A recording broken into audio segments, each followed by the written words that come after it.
계속해서 우리가 삼손의 이야기를 봅니다. 다음 시간까지 삼손의 내용을 보는데요. 사실 오늘 본문은 익히 잘 알고 있는 내용입니다. 그래서 오늘과 다음 주에 걸쳐서 이 부분을 나눠서 이야기를 할 건데요. 사사시대에 유일하게 나시린으로 구별되어졌던 삼손이었지만 나귀 턱뼈 하나로 1000명을 상대할 정도의 강력한 힘을 갖고 있었던 삼손이었지만 그 힘이 어디서부터 왔는지를 아직까지도 모르는 것 같아요. 오늘 본문을 여러분은 익숙한 본문입니다. 삼손이 들릴라에게 머리까지 밀리우는 그러한 장면이죠. 한 번도 아니고 네 번째의 자기의 비밀을 말하면서 그가 이 자기의 비밀, 힘의 근원이라고 하는 머리를 밀리우는 그러한 장면을 우리는 잘 알고 있습니다. 그런데 여기에서 우리가 눈여겨봐야 될 게 뭐냐면 삼손은 아직까지도 그 힘이 사람이 두려워하는 블레셋 군대 1000명 이상, 유다의 군인들은 3000명 이상 동원되어지는 그 현장까지 목도하면서 사람이 갖지 않는, 사람이 가질 수 없는 그러한 능력을 갖고 있는 삼손임에도 불구하고 그 힘이 어디서부터 오는지를 아직까지도 모르고 있다는 거예요. 그게 안타깝습니다. 삼손의 힘은요, 머리카락에서 있는 게 아니에요. 우리는 분명히 알아야 됩니다. 그 힘이 머리카락에서 있었다고 한다면요, 이야기는 달라져요. 그런데 오늘 그 부분을 삼손이 왜 그 힘이 어디서부터 왔는지를 아직까지도 모르고 있는지, 머리를 민다고 해서 그 힘이 떠나갔을까요? 그것은 아니다라는 사실을 먼저 말씀을 드리면서 우리가 본문을 하나하나씩 읽어나가도록 하겠습니다. 들릴라를 만나기 이전에 또 하나의 사건이 등장했죠. 1절부터 4절까지의 내용인데요. 한번 보겠습니다. 1절 말씀을 한번 읽어봅시다. 삼손이 가사에 가서 거기서 한 기생을 보고 그에게 들어갔더니, 참 아멘이라고 말하기 참 부끄러운 그런 구절입니다. 삼손이 지난 시간에 딥나에 있는 한 여인 때문에 참 고생했잖아요. 그 여인 때문에 여우 300마리까지 잡아가면서 복수도 했고, 또 그로 인해서 유다 군대 3000명에게 붙잡혀가지고 블레셋 사람들에게 넘겨졌다가 하나님이 강력한 영을 부어주셔서 나귀 턱뼈로 1000명을 죽이는 그러한 기적을 체험했던 그 상황 우리가 잘 알고 있습니다. 그런데 삼손이 지금 무엇을 잃어버리고 있냐면 이 상황들 속에서 사사라고 하는 직분을 계속해서 생각하지 않고 있다는 거예요. 단지 이 지금 삼손은요, 나귀 턱뼈로 1000명을 죽이면서까지 자기의 힘을 과시할 수 있는 이 부분에 집중하고 있습니다. 가사라고 하는 지역은요, 블레셋은 5지역의 연합입니다. 그런데 가사는요, 블레셋의 제일 끝자락이에요. 그러니까 삼손이 블레셋 사람들이 두려워하니까 의기양양하게 그냥 블레셋 지역의 가장 끝자락까지 활보고 가는 거예요. 누가 나를 감히 건드리겠어? 나는 말이야, 나귀 턱뼈로 1000명을 죽인 사람이야 하면서 아직까지도 하나님의 은혜를, 하나님이 맡겨주신 사명을 제대로 깨닫지 못하고 있는, 그게 바로 삼손의 모습이라는 거예요. 삼손이 살았던 소라 땅, 그리고 지난번에 그 딥나의 여인과의 거리는 한 6-7km 정도 된다고 말씀드렸잖아요. 근데 그 소라 땅에서부터 지금 가사라고 하는 지역까지는요, 대략 한 60km 정도, 굉장히 먼 거리예요.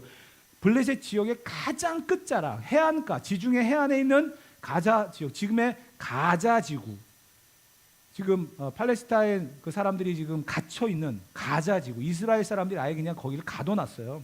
장벽을 쳐가지고 나오지도 못하게끔, 그 안에서 먹고 살게끔 해버린, 아예 그냥 막아놓은 그런 지역이 지금 가자 지구인데요. 거기가 바로 지금 말하고 있는 가사 지역입니다. 아주 끝까지 간 거예요. 그런데 여기까지 가면서 또 하나의 문제점을 발견합니다. 아직까지도 삼손은 혼자라는 거예요. 사사임에도 불구하고 아직까지도 혼자 지내고 있습니다. 혼자. 그게 삼손의 실패라고 지난 시간에도 말씀을 드렸죠. 그런데 지금 사사이면서 삼손이 블레셋의 가장 깊숙한 가사 지역에 들어가서는요, 무엇을 하고 있습니까? 사사로서 들어간 게 아니에요. 그곳에 가서 무엇 하고 있어요? 한 기생을 보고 그에게 들어갔다라고 되어 있습니다. 지금 좀 고상하게 표현을 하고 있지만 사실 기생이라고 하는 단어 때문에 본문을 해석하기가 이렇습니다. 그 기생에게 들어갔다. 그러니까 성매매를 하는 여인에게 들어갔다라는 이야기예요. 쉽게 얘기하면. 그런데 기생이라고 해석되어 있지만 이 단어 자체가 원문에서는 여자라고 되어 있습니다. 여자. 그러니까 딥나에서도 여자예요. 지금 가사에서도 여자에게요. 그런데 자기가 보는 대로, 자기가 하고 싶은 대로 모든 행동을 다 해버리는 삼손의 모습. 결국 우리는 삼손이 어떻게 죽는지를 알고 있죠. 삼손이 블레셋 사람들에게 잡혔을 때 눈이 뽑힙니다. 왜 그럴까요? 그냥 본대로, 자기의 감정대로, 생각대로 행동하니까 눈이 뽑히는 거예요. 그건 당연한 결과라고 저는 생각합니다. 그렇게 행동하는 삼손이 자기의 약점이 무엇인지를 모르고 지금 또 다른 여인에게 마음을 빼앗기고 있다. 이게 바로 본문의 시작이라는 거예요. 그런데 삼손이 블레셋의 가장 깊숙한 곳이 들어갔는데 삼손을 몰라봤을까요? 아니었다는 거예요. 2절 말씀을 한번 보겠습니다. 읽어봅시다. 가사 사람들에게 삼손이 왔다고 알려짐에 그들이 곧 그를 에워싸고 밤새도록 성문에 매복하고 밤새도록 조용히 하며 이르기를 새벽이 되거든 그를 죽이리라 하였더라.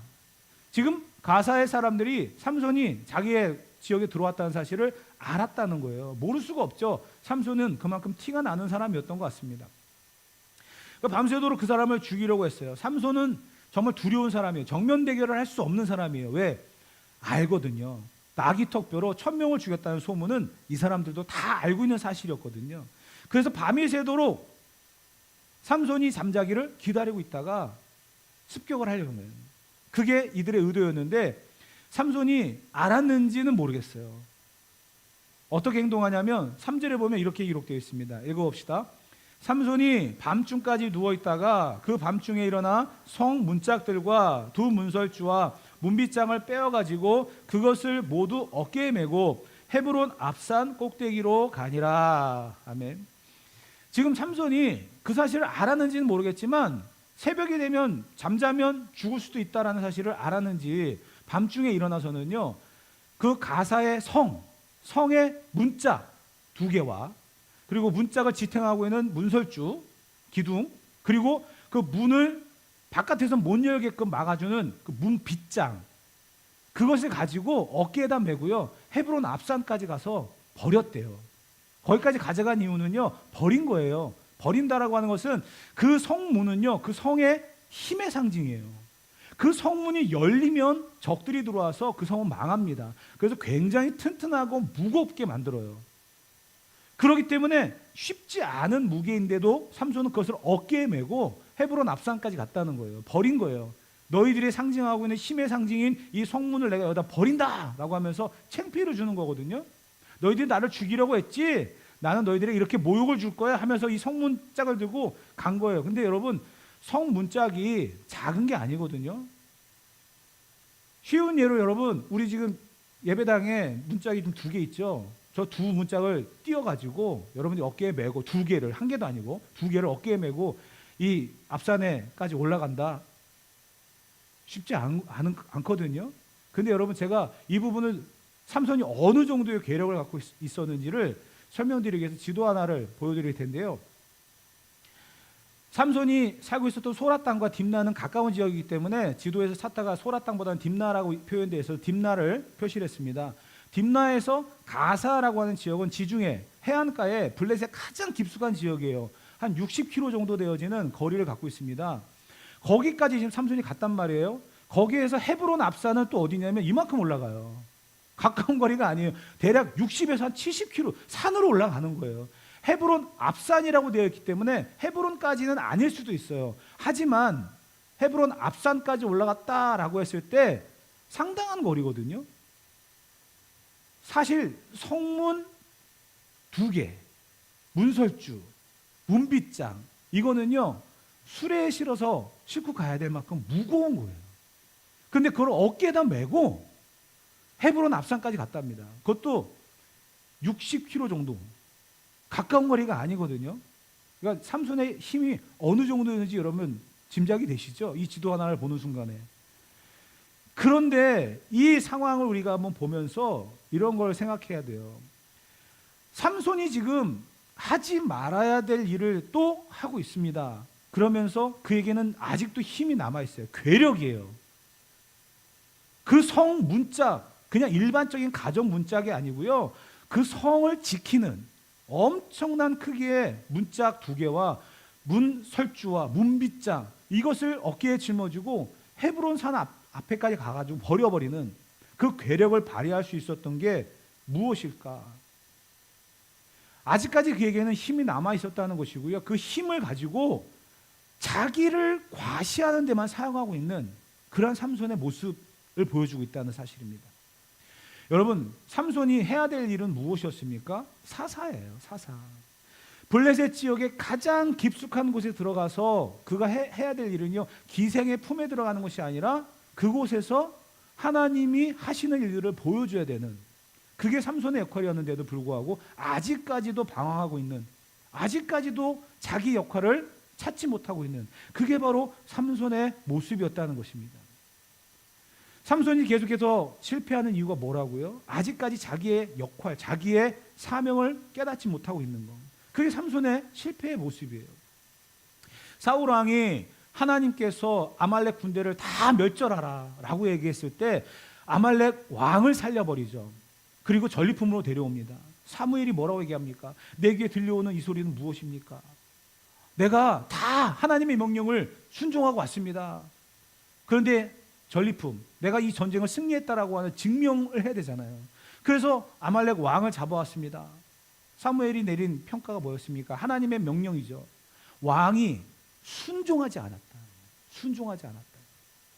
하나님은 다 진멸하라 그러는데 왜 그 아말렉 왕을 잡아갖고 왔느냐? 이것은 하나님 편에서 본다고 한다면 순종하지 않은 것이다. 내 시각으로 보면은요, 승리예요. 완전한 승리예요. 그리고 왕을 전리품으로 갖고 왔어요. 그렇지만 하나님의 편에서 본다고 한다면 이것은 실패라는 거예요. 순종하지 않았기 때문에. 지금 삼손이 정말 하나님의 뜻대로 살아갔다 하면 문제가 되지 않겠지만 그는 계속해서 실패합니다. 눈에 보이는 대로, 자기의 감정대로, 자기의 힘을 과시하는 대로 모든 것을 사용하고 있습니다. 자기가 볼 때에는요 성공이고요, 자기가 볼 때는요 완전해 보여요. 그러나 하나님의 시각에서는요 실패라는 거예요. 저와 여러분들의 삶의 현장에서 하나님이 원하시는 것은 온전한 순종이고요, 또 말씀 앞에 우리가 겸손하게 살아가기를 하나님은 원하시고 계십니다. 그 사실을 우리가 이 가사의 여인을 통해서 한번 묵상해 볼 수 있어지기를 부탁을 드리겠고요. 이제 들릴라와의 만남이 시작되어집니다. 우리가 4절을 한번 읽어보도록 합시다. 읽어봅니다. 이후에 삼손이 소래골짜기에 들릴라라 이름하는 여인을 사랑하며, 이제 17절까지 우리가 본문을 계속 볼 건데요. 이 4절 한 절에서 좀 약간 설명이 좀 필요해서 여러분들에게 설명을 좀 드리겠습니다. 이 들릴라라고 하는 여인, 삼손이 지금 3명의 여인을 만났거든요. 처음에는 딥나의 여인이었고요, 지금은 가사의 여인이었고, 지금 3번째는요 들릴라, 소래골짜기의 들릴라. 이름이 등장하는 사람은 이 여인밖에 없어요. 특징이 좀 다르죠? 그런데 그 이유가 있습니다. 사실 들릴라라고 하는 여인 자체가 좀 특별해요.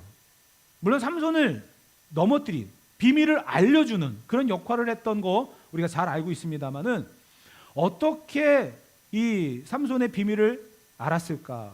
이 부분도 우리가 좀 파헤쳐 나가겠습니다만은, 이 딥나의 여인이나 가사의 여인과는 다르게 들릴라라고 하는 여인은 살고 있었던 자리가 소래골짜기라고 되어 있는데, 딥나나 가사 같은 경우는 완전히 블레셋 땅이고요, 이 소래골짜기는요 소라 땅에서 예루살렘까지 이어진 골짜기예요.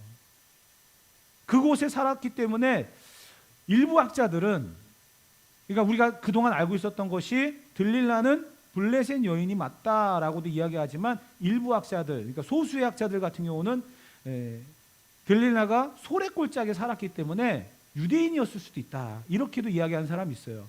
그런데 이 들릴라라고 하는 여인이 블레셋 사람들이 와가지고 삼손의 비밀을 알려달라라고 하는 그 상황을 생각해 본다고 한다면 블레셋 사람이 더 맞을 것이다 라는 쪽으로 가는 것이 맞습니다. 왜냐하면 딥나에 있던 한 여인을 한번 생각해 보세요. 삼손이 결혼하려고 했었어요. 삼손이 수수께끼를 냈는데 못 푸니까 블레셋 사람들이 어떻게 합니까? 협박을 하잖아요. 이 수수께끼의 답을 알아갖고 와라, 안 그러면 너와 그 아버지의 집을 불질러 버리겠다, 이렇게 얘기하잖아요. 그러니까 딥나에 있는 여인은 조금 뭐 블레셋 사람 30명을 불러 모을 정도로의 어떤 재력은 있지만 어떤 정치적으로나 권력적으로나 힘은 없었던 사람인 걸로 생각되어집니다. 그런데 이 들릴라라고 하는 여인은요, 블레셋 방백들이 찾아와서는요 굽신굽신합니다. 그리고 심지어는요 은 1,100개씩을 주겠다. 그래서 5방백이기 때문에 5,500개를 주겠다라는 큰 제안까지도 합니다.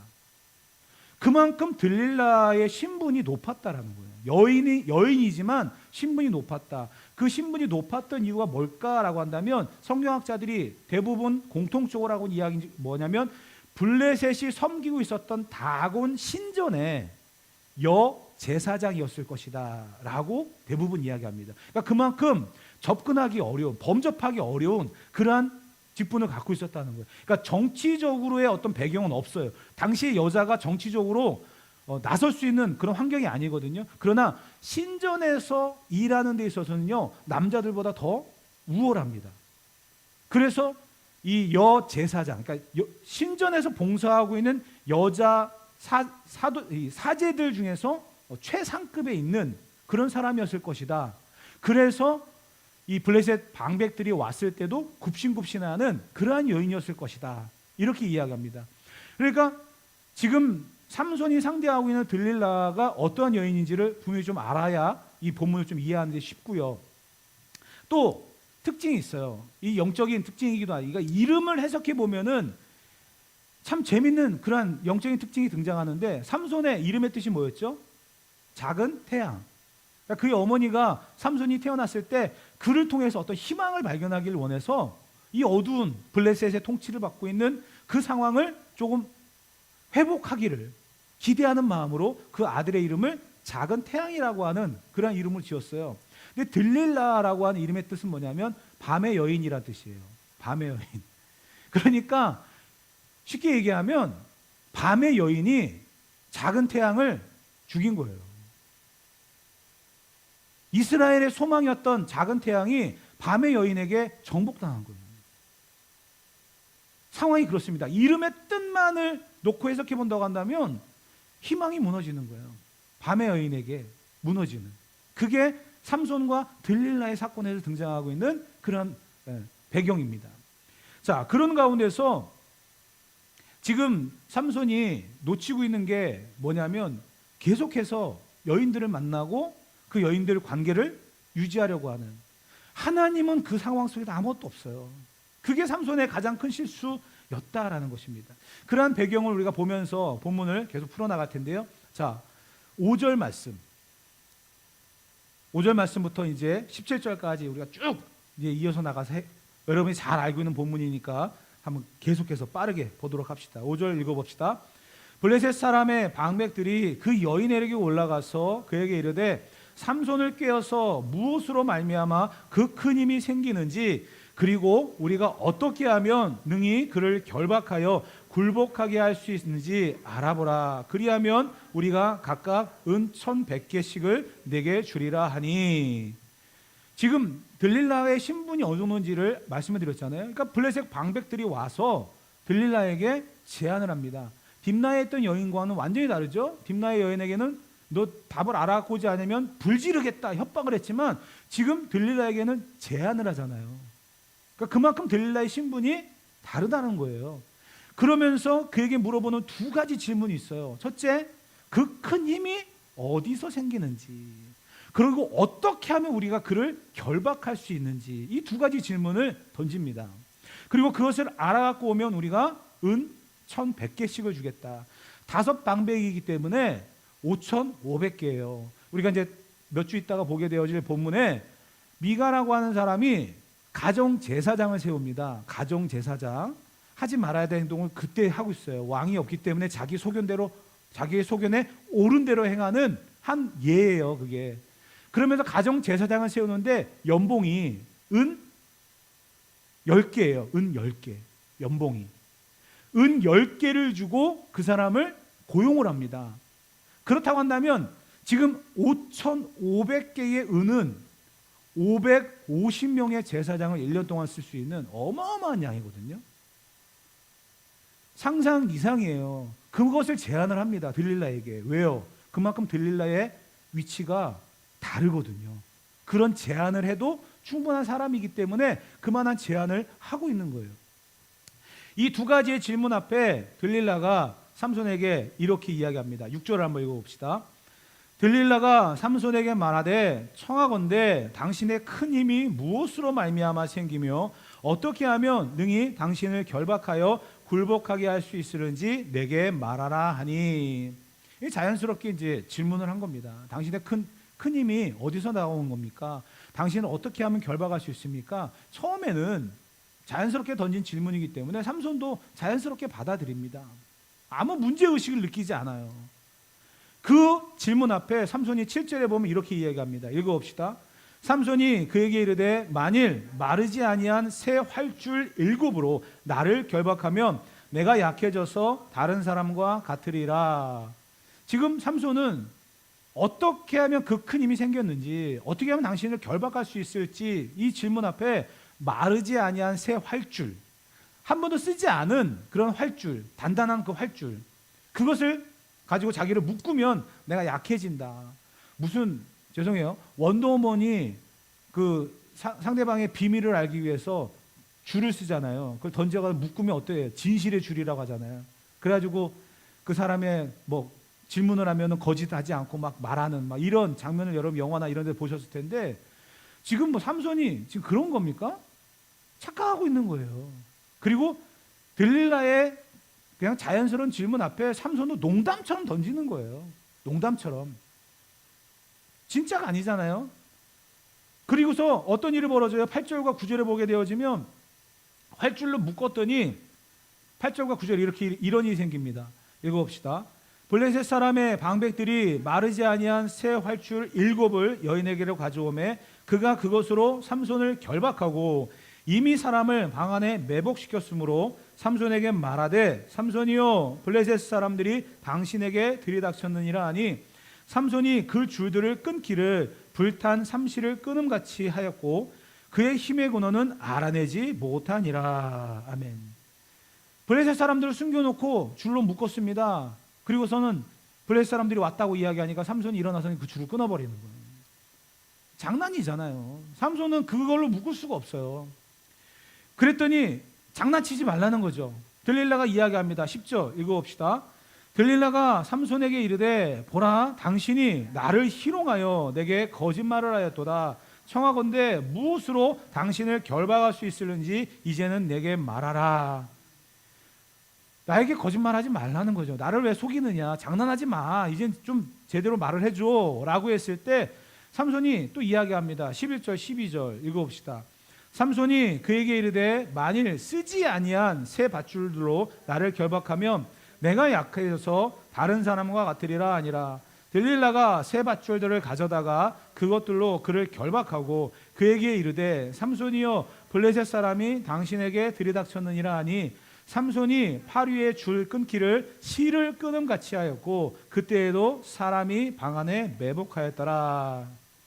삼손에게 두 번째 줄로, 새 줄로 묶었습니다. 한 번도 쓰지 않은 줄. 마찬가지로 블레셋 사람들이 등장했다라고 하니까 삼손이 그것을 끊어버리죠. 그것으로 삼손을 묶을 수가 없어요. 아까 가사에 있었던 그 사건만 생각해 보더라도요, 삼손을 묶을 수 있는 것은요 아무것도 없습니다. 그런 상황에서 지금 들릴라는 두 번이나 제안을 했고 삼손은 거기에 대한 답을 줬지만 그것은 정답이 아니었죠. 이게 세 번째, 삼손에게 또 물어봅니다. 13절 읽어봅시다. 들릴라가 삼손에게 이르되 당신이 이때까지 나를 희롱하여 내게 거짓말을 하였도다. 내가 무엇으로 당신을 결박할 수 있을는지 내게 말하라 하니 삼손이 그에게 이르되 그대가 만일 나의 머리털 7가닥을 배틀의 날실에 섞어 짜면 되리라 하는지라. 이제 들릴라의 이 세 번씩이나 물어보니까 결국 이제 자기의 신체의 비밀을 일부를 노출합니다. 사실 이 정도 되어지면 삼손도 좀 고민을 좀 해봤어야 되는데 고민한 흔적은 전혀 없어요. 들릴라는요 지금 어떠한 생각으로 삼손에게 질문을 하고 있습니까? 돈이에요. 돈. 목적은 돈이에요. 사랑이 아니에요. 근데 삼손은 지금 계속해서 들릴라가 이야기하니까 답을 하나하나씩 주면서 결국 이제는 신체의 비밀에까지 접근을 하기 시작했다는 거예요. 삼손의 머리카락 7가닥을 배틀에다가 묶기 시작합니다. 14절 한번 읽어볼게요. 들릴라가 바디로 그 머리털을 단단히 짜고 그에게 이르되 삼손이여 블레셋 사람들이 당신에게 들이닥쳤느니라 하니 삼손이 잠을 깨어 배틀의 바디와 날씨를 다 빼니라. 아멘. 삼손에게 또 이 위기가 닥쳤지만 그것은 사람들의 보는 입장에서의 위기였지 삼손에게는 아무런 문제가 되지 않습니다. 그 모든 상황들을 다 이겨나갔죠. 결국 이 배틀에다가 머리를 단단히 묶었다라고 하는 것은 그만큼 정교하게 단단하게 정말 그 상황 속에서 지금 삼손이 죽기를 바라는 마음으로 들릴라가 한 행동이에요. 그런데 그것은 그녀의 헛수고가 되었다는 거죠. 다 빼버렸으니까. 너무나 위험스러울 만큼 자기의 신체의 비밀을 이제 하나하나씩 이야기해 나가고 있는데요. 사실 이 부분들을 우리가 본다고 한다면 점점점 하나하나씩 삼손의 그 위기가 다가오고 있다라는 것을 보게 되어집니다. 여러분, 마귀는요 우리에게 단번에 하나님을 떠나라고 하지 않습니다. 우리의 약점을 점점 파고 들어와서는요 우리의 그 약점 때문에 하나하나씩 무너지기 시작하면요 거봐 너는 안 돼, 너는 할 수 없어, 그렇게 해서 포기하게 하는 거예요. 우리는 이 상황을 정말 잘 알아야 된다는 거예요. 한 번에 마귀가 너는 하나님의 사람이 될 수 없어, 포기해, 돌아서 라고 한다면 아니야, 하나님은 나를 떠난 적이 없어, 나는 하나님 편에 설 거야 하면서 우리의 믿음이 더 견고해질 수도 있을 거예요. 그러나 약점을 하나하나씩 파고 들어오면서 거봐 안 되잖아, 너는 이 부분이 부족해, 너는 이 부분이 안 돼, 그래서 포기해야 되는 거야, 너는 안 되는 거야 라고 얘기한다면 아 그렇구나, 나는 안 되는구나 하면서 무너지는 게 우리들이에요. 지금 삼손에게 처음부터 강력하게 뭔가를 요구했고 그리고 그것을 삼손이 아예 처음부터 포기했다고 한다면 이렇게까지 진행되지 않았을 거예요. 점점점 하나하나씩 파고 들어와서 결국은 신체의 비밀까지 접근을 하게 되어졌다는 거예요. 이게 세상의 이치고요, 사탄의 우리를 건드리는 방법입니다. 그렇기 때문에 우리가 지혜로워야 되고 항상 우리가 깨어 기도할 수 있어야 된다는 겁니다. 15절 말씀 한번 읽어봅시다.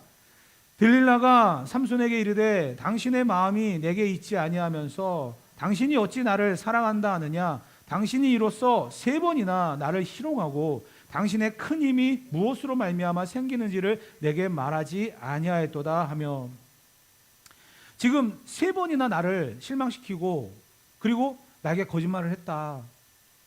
근데 그 배경이 뭐예요? 들릴라는 돈이에요, 돈. 그 엄청난 돈, 은 5,500개, 엄청난 그 돈이 내게 들어오느냐 그러지 못하느냐. 죽고 사는 문제가 아니에요. 돈의 문제예요, 돈의 문제. 그 문제를 가지고 삼손을 계속 괴롭힙니다. 그랬더니 어떤 일이 벌어졌어요? 16절 읽어봅시다. 날마다 그 말로 그를 재촉하여 조름에 삼손의 마음이 번뇌하여 죽을 지경이라. 여러분, 이 한 구절을 통해서 삼손이 어떠한 사람이었는지를 보게 되어집니다. 지금 아직까지도 모르고 있는 거예요. 자기에게 부어졌던 하나님의 영, 자기가 그 괴력을 발휘할 수 있었던, 나귀턱뼈로 1,000명을 죽이고 가사의 성에 그 문짝을 두고 헤브론 앞산까지 갈 수 있었던 그 엄청난 괴력의 배경은 머리카락도 아니고요, 자기의 어떤 평상시의 체력 관리도 아니에요. 하나님이 그에게 함께 하신 증거거든요.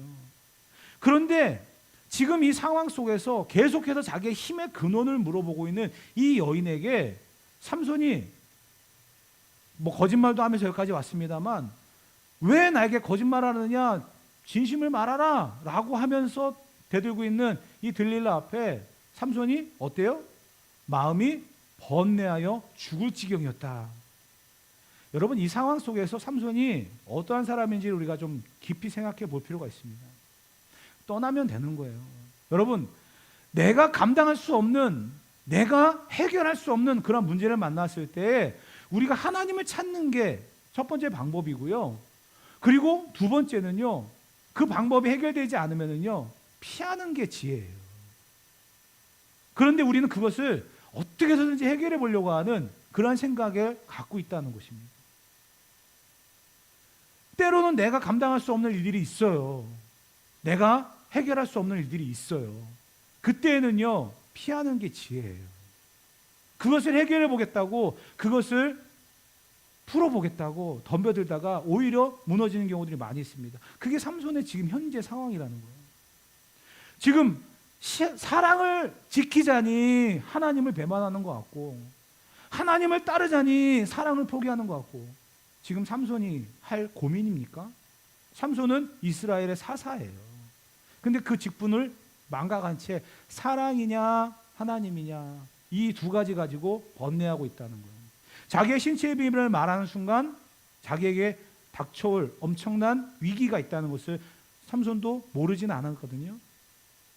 그런데 그 상황 속에서 삼손이 선택했던 것은 번뇌였다는 거예요.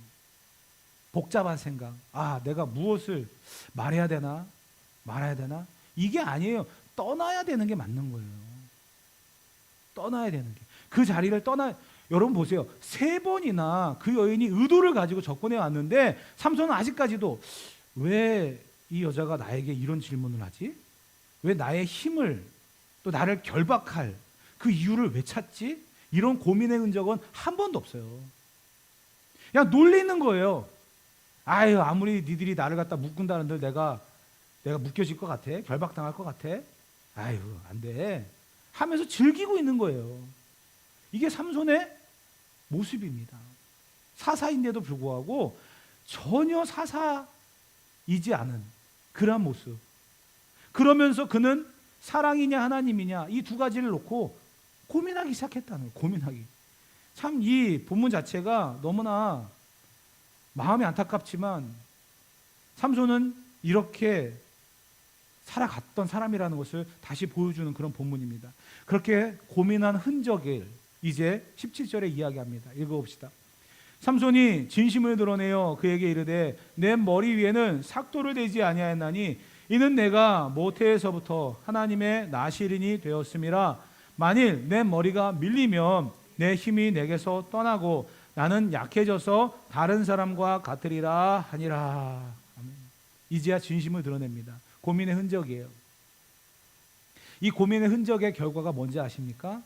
하나님을 포기했다는 거예요. 여러분 지금까지 삼손은요 포도밭에도 맘대로 들어갔던 사람이에요. 죽은 사자, 죽은 낙이 함부로 만졌던 사람이에요. 하나님은 거기까지도 내버려 두셨어요. 그런데 나시린의 상징인 머리에 대한 부분을 거론하면서 이제 다음 시간부터 이 들릴라가 결국은 이 머리를 밀어버리죠. 그 힘이 떠나갑니다. 하나님은 이제 삼손을 놓아버린 겁니다. 결국 여러분 우리가 분명히 알아야 될 게 삼손의 힘은요 머리에 있었던 게 아니에요. 머리는 상징에 불과한 겁니다. 상징. 어디를 가든지 상대방이 나를 보면서 저 사람은 나시린으로 구별된 사람이구나.